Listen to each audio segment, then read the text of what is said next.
So the question is, how does Marxist international relations theory challenge the assumptions of traditional theories like realism and liberalism regarding the nature of global conflict and cooperation?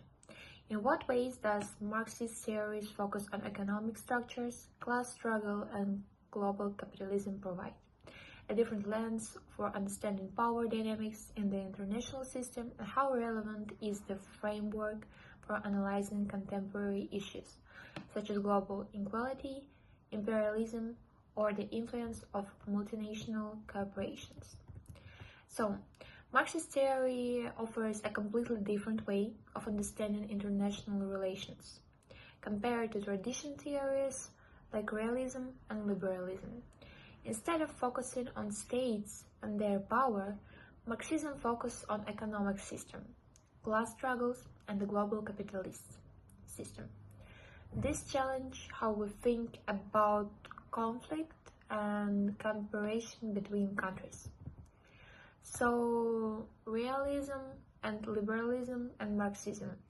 So, realism is the theory says that the countries act out of self-interest to gain power and security.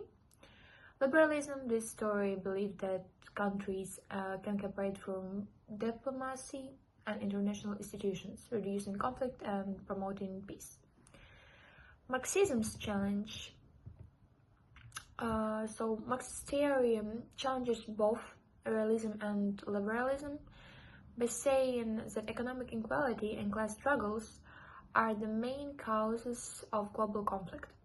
Marxist argues that the global capital system is what really drives international relations, not the power struggles between states, as realism suggests, or cooperation through institutions, as liberalism thinks. So, the first one, economic structures and class struggle. Marxists believe that the countries are not just fighting for power, but are influenced by economic system and the class interests of the elites. For example, rich countries want to keep their wealth or power by exploiting poorer countries. Realists and liberals don't focus on how the wealth of some nations come from the exploitation of others. Marxism argues that the poor are often made poorer because of capitalism and class inequality. The second one, global capitalism. Marxists argue that the global capitalism is the main driver of international conflict. In this system, rich countries control the world's resources and labor, keeping poorer countries dependent. For Marxists, war and conflict happen because rich nations want to protect this economic system and continue profiting. Realists focusing on power struggles between states, while Marxists say that the capitalism and profit are the real drivers of global inequality and conflict. The third one will be imperialism. Marxists believes that imperialism, the practice of power countries dominating weaker ones, is still a major factor in world politics. But unlike realists who see similar military power as the main way states compete, Marxists say that imperialism today is more about economic control through the multinational cooperation, trade, and investment. Countries might not officially control other nations anymore, but they will still exploit them by controlling their resources and labor. And the next one will be multinational corporations. Marxism also highlights the role of multinational corporations in global power. These large companies can shape policies, influence governments, and exploit workers in poor countries. Marxists see multinational corporations as a major force that maintains inequality between rich and poor nations. So how Marxism explains modern issues? So the Marxism is useful for understanding today's global problems, like global inequality, imperialism, and the power of multinational corporations.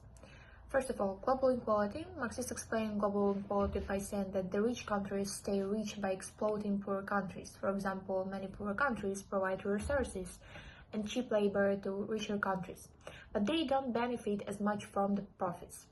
This is not just about countries' competition for power, as realism suggests, or about failed cooperation, as liberalism thinks. It's about a system where some countries and people are kept poor because of global capitalism. The second one will be imperialism. While imperialism used to mean direct control of the country by another, today it's more about economic control.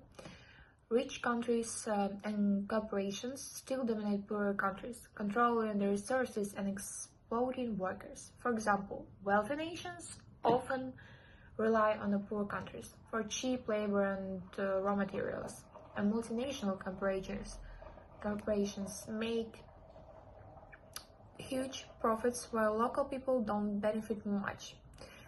The third one will be multinational corporations. Marxists argue that multinational corporations are key players in maintaining global equality. These companies have a lot of power of governments and they push for policies that increases their profits, often at the expense of workers and the environment in poorer countries. So the multinational corporations shape the global economy by controlling production, markets, and jobs, which often leads to the greater inequality between the rich and the poor. So why Marxism is still relevant?